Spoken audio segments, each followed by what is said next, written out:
But in a democracy, voters have to know what they're voting for, what the choice is. For that to work, the proposition has to come first, and the vote afterwards. There is a proper role for referenda in constitutional change, but only if it's done properly.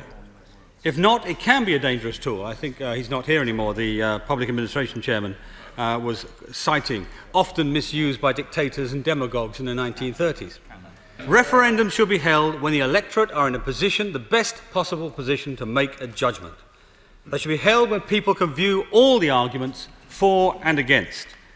And they should be held when those arguments have been rigorously tested.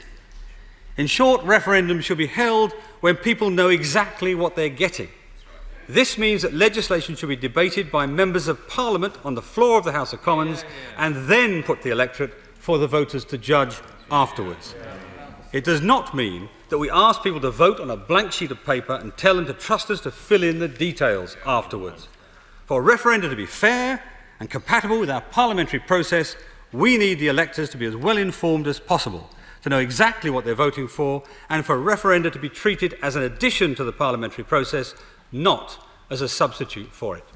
Major constitutional changes justify the use of referenda because the constitutional rights of our citizens are owned by the people themselves and not by politicians.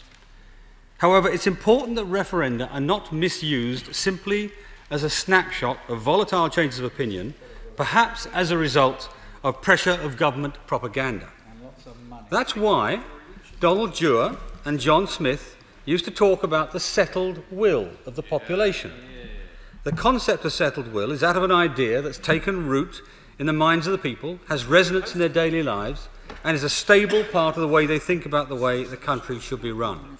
It's because referenda are supposed to reflect the settled will of the people that we need to have thresholds below which they do not carry the day.